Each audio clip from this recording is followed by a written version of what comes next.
how you grade a Jason Tatum performance. It feels like you can't always grade it off of his shooting and maybe not even off of his assists. But tonight, it just felt like the playmaking that we talked about before the game just showed off at a new level there. Yeah, and to your point, we've talked about it throughout the year, and I've talked to him at length about impacting the game when he's not having his best offensive night. And so did that tonight. Obviously going 3 for 17. That's usually not going to happen, but what he did well and did early was get others involved. 7 or 9 assists pretty early in the game, finished with 13. And the shot's not falling. He still attracts a good amount of attention, made the right plays. And I love his growth and progression in those areas where he's still guarding on the defensive end, still getting others involved, not pouting about his shots and trying to play through some mistakes and some physicality that they were playing with him. So when they went in boxing one on him to try to take him out, made it tough at times, but that's why we're a team. We don't rely on one guy, and you saw others step up tonight. Fourth row, Tim Bontemps. Ime, you've talked a bunch these playoffs about your guys' struggles in the third quarter. Golden State's obviously historically great in those quarters. What allowed them to get going there? And then conversely, what caused everything to flip the other way again in the fourth? Offensive rebounds to start the quarter, turnovers to start the quarter. We didn't have an extremely high number, only finished with 13, but started the quarter off poorly in that area. We hadn't played our best by any stretch of the imagination in the first half, and to only be down 4, we felt we were in decent shape, knowing they come out playing hard in the third. Turned the ball over, and then Looney on the glass. I think they had 4 or 5 offensive rebounds that quarter, and so the extra possessions for them, that's obviously way too many. Giving up 12 offensive rebounds for 26 points, way too many. And so we can clean up those areas. We knew we'd be in good shape, and I think we did that in the fourth quarter. Until they hit that late 3, it was a 13-point quarter, and credit to our guys, credit to Marcus, the defensive player of the year, on the bench, while Peyton, Derek, and other guys are stepping up on both ends, and then we can bring them in to close it. And so, like I said, we rely on the team defensively. Offensively, they're great as well, scoring 40, but really the offensive rebounds, turnovers in that quarter got them ahead. Second row for a seat. Hi, Ime. How proud were you of just the fight that you saw in your team tonight, and considering they had never had finals experience before? I mean, the lack of nerves that they showed. Yeah, that's kind of who we've been all year. Tough grinders, a resilient group that we can always know we can rely on our defense to kind of buckle down when needed. Weren't playing our best in the first quarter. Curry got loose, didn't score in the second quarter, and we held them to 22, got ourselves back in the game. They had another big third quarter due to some of our mistakes and a lack of physicality on our part, and then we can lock down again and play great in the fourth. And so we always rely on that, and impressive against a really elite scoring team. On the far right, Tim Reynolds. Tim Reynolds with the Associated Press.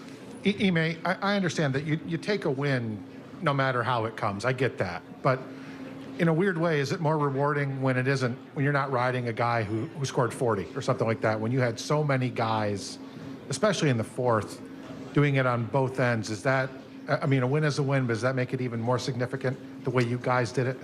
Yeah, for 2 reasons. I think, like I said, we do look at ourselves as a complete unit, as a team, and we've seen the teams that rely on guys in the playoffs, whether it was Brooklyn in the first round with Durant, Milwaukee, Antetokounmpo, and Miami with Butler. We know if you take those guys out, teams are going to struggle, and so we pride ourselves on everybody being able to contribute on both ends. So that's rewarding, especially on a night where your best guy has an off night. Others step up, and like I said, some of the starters on the bench, other guys are playing great. Al coming in, stepping up late. So we do. It is rewarding, and knowing we can play so much better. That's the main thing. Didn't have a great 3 quarters and kept ourselves in the game and then locked down when we needed to. Seventh row on the left. Right. Robert Littell, BSO. Can you talk to us a little bit about the play of Derek White in the fourth quarter when you guys made that mini run? He really was playing aggressive throughout the game, but what did he really bring to the table to help start that run in the fourth quarter?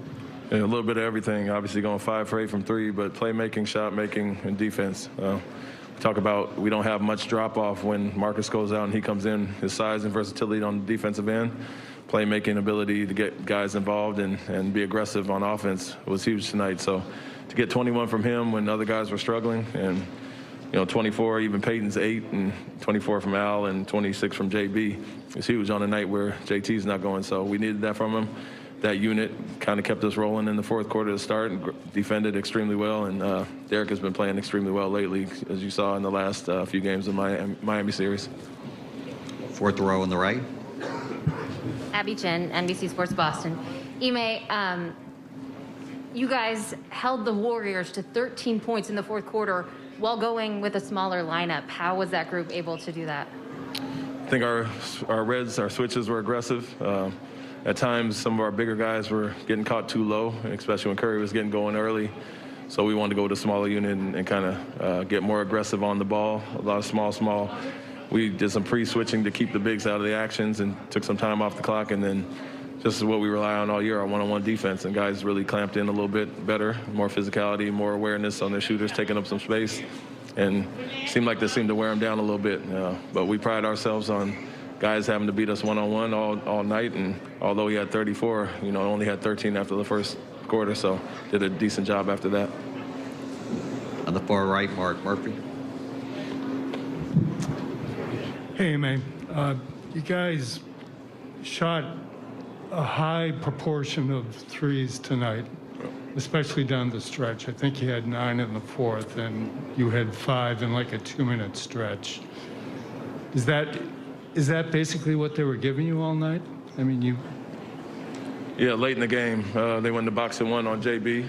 Early in the game, they went to box and one on JT, and they went to zone some late. So when we started getting some penetration, getting to the basket, they zoned up a little bit, and every time we got the ball in the middle, they collapsed the paint, and kickouts were wide open there, and guys obviously stepped up and made them. So we'll take that all the time. Knowing they're a little smaller, don't have rim protection, they do it as a team, and that's a shot that they give up a lot of times. Kevin O'Connor in the first row. Hi, Ime. Tonight, Jaylen Brown isolated 17 times according to the second spectrum. You guys scored 15 points on those, and we've seen him every year in his career get better and better at scoring in isolations and creating for others. How would you say he's progressed in your assessment as an isolation creator, not just in the regular season, but in these playoffs as well? Yeah, it's something he's growing and learning about. Still learning to play in that crowd and make the right read at times. But early in the game, got a little dribble heavy at times, had some turnovers and some tough shots. And we showed that at halftime that we don't have to take any of those. They're going to collapse the paint, know where your outlets are at. Let's get our spacing correct. And they do have some favorable matchups for us that we can attack. And so we got to that in the second half. He had a great start to the fourth quarter with JT struggling a little bit. We went to him more, and he was extremely aggressive getting downhill. Got the big switch on him and got the shots that he wanted.